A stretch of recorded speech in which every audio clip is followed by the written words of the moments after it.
Low energy, unfocused, foggy? You might be dehydrated. Whether it's hot yoga, over 100-degree weather, or too much sun. Gatorlight, with a specialized blend of 5 electrolytes, was scientifically designed to help move fluids into the body faster for rapid rehydration. Shop now at retailers nationwide.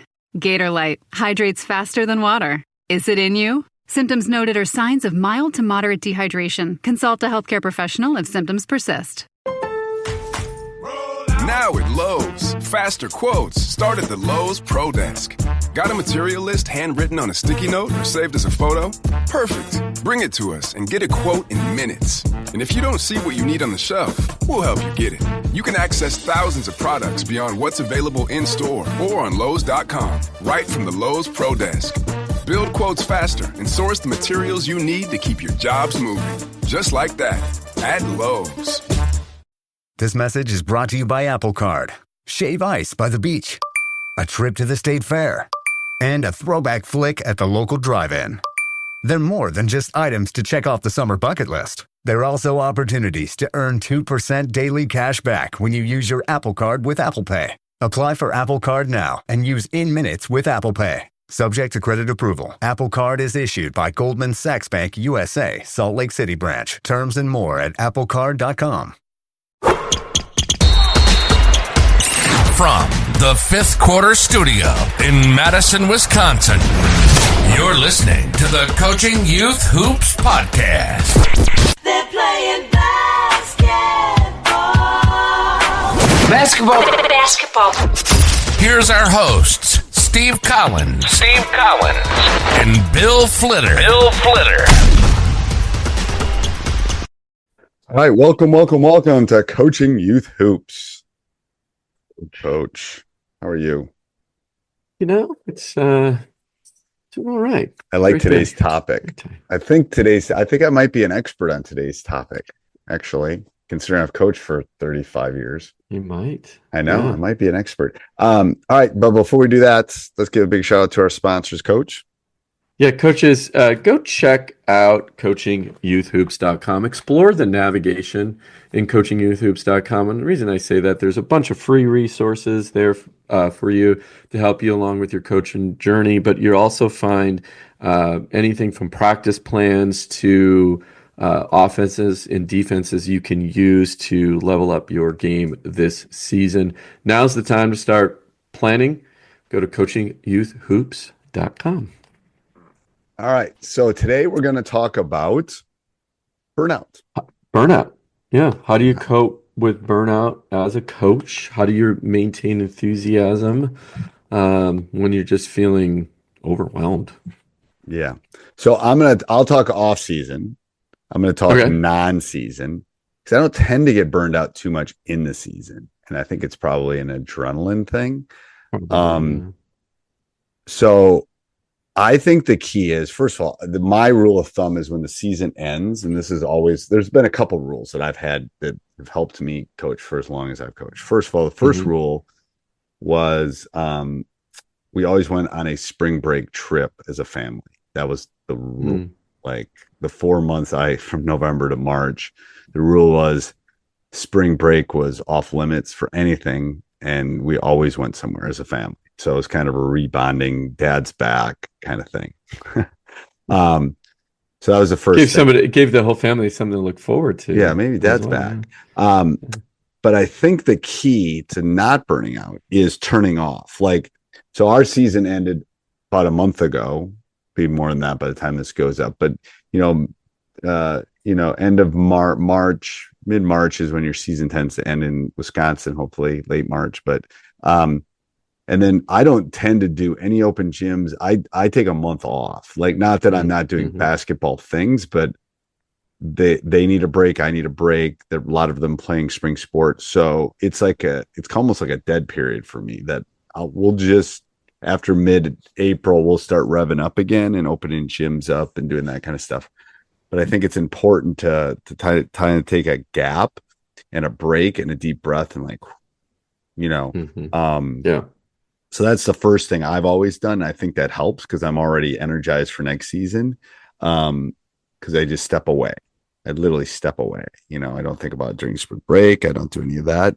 So I think that's the first thing, is to take a break. Second thing is to have something else, like doesn't matter what level you're coaching at, but you need like a hobby or something. Is that what you're yes, talking like about? fishing. I Mhm. like fishing. You went for a walk when we were together. You went Yeah. for a walk, and I went fishing. That was relaxing to me, because there's no phone, there's nothing. It's me and a lake, and I like that. That's yes. So it's something like that that's not basketball related or not coaching related, I think is important, from a mental standpoint, from a physical standpoint, from all of those things. I think that's a super thing. As far as in-season burnout, I think it's like, you got to remember it's a marathon and not a sprint. Mhm. And I think people that burn out tend to think it's a sprint, and it's like, things are going to happen, obstacles are going to occur. How can you deal with those as they happen during the season? I think that's, they're going to happen. But it's how you react to what happens more than the actual thing happening, I think. Yeah. Yeah, no, you're absolutely right. And I think it's also just recognizing your mindset when, for one of the, I had a woman you volunteered with on the school board that I was at, and she goes, when you're volunteering, and when you get to the point when the organization you're volunteering for, you feel like they owe you something, that's the time to quit. Right? Good idea. That's a good idea. Yeah. Yeah, and I always kept that in the back of my mind, is because then you stop, you're done. Like or maybe you just need a break from it. I mean, there's days, right? Because, like you, I work full time and then I go and coach. Right. And there's days that I literally do not want to drive to the gym. Right. But once I'm there, it's a different story. Yeah. Right. What I've done over the years is saying, I got better. I'm not great at it. I got better at saying no, right, to Right. things. Also, to looking at my schedule, like to streamline it a little bit more, to be more efficient. Saying no, get rid of things. Again, if my I wife think was that's a hearing big one. that, she Saying would no laugh is at good. me. Yeah. So, but definitely, recently, I merged my AAU program with another one. And I did that because I just want to coach, and I didn't want to deal with the back office stuff anymore, because I knew if I had to do both, I just got to a point where I had to give up one or the other, right? I'm not going to give up coaching, right? So I had to give up the back office stuff. And, people are like, oh, I can't believe you've built this for so long and now you're letting it go. And, but it was the right thing to do in the next evolution of, where I was going to go. Just made a lot of sense for me to do it. Well, I think if you're growing, you don't burn out as much either. It's when you get stagnant, you tend to burn out. Interesting. Why do you think that? Like, Because when you're growing, you're expanding, you're learning, you're doing new things. When you're expanding your horizon, I think people tend to get burned out. I see it in the teaching profession. People teach when they get bored, or they get, they're not progressing. Bored, they're not progressing. Then there's and some of it's burnout, some of it's boredom, some of it's like, I don't know. But I think they're related. I think those things are kind of correlated. And then just also, when you can't give back anymore, you can't give to the kids, and you're finding yourself just, I don't know, upset, angry, maybe is the right word. It's time to, right? Either, take a step back or quit completely. But a lot of times it's more about, okay, I just need a couple weeks off. I need that month off that you mentioned, right? If you're an AAU coach, you're kind of doing this year round, you do need breaks. I tried to hold one day a week where it's non-basketball, and even non-work for that matter. Again, not great at it, getting a lot better at it. But I really try to hold that one day sacred where, I just not doing What day of the week anything. is that? Usually today, Sundays. We're recording this on Sunday. Well, like I said, I'm not great at it, but no, but this to me is, it's like the other thing. I don't think this is at work, right? I Right, don't right. get burned out. I Talking enjoy basketball. this, and Yes. yeah, but it doesn't.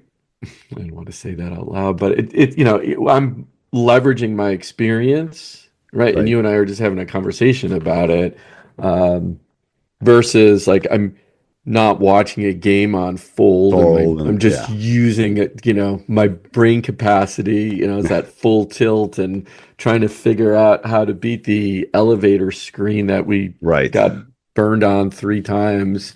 Right.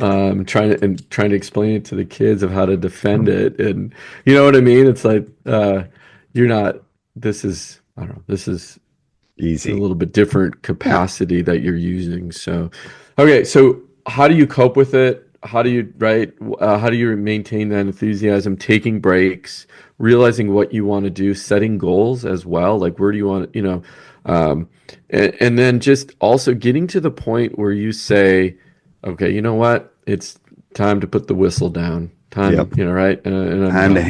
hang Yep. the tennis shoes up. I know. I agree. Yep. All right. Anything else, Coach? Yeah, coaches, again, the burnout's going to happen if you're on a grind and you're going 100 miles an hour. Just slow down, take a time out, relax, get away from the game for a while, like Coach does at the end of his season. Take a day, go have a date with your significant other, and just get away from whatever it is that's burning you out in coaching. Or seek other coaches' advice as well. What do they do? And Right. maybe it's a problem that you're trying to solve within your team. All right. Until next time, Coach. Till next time.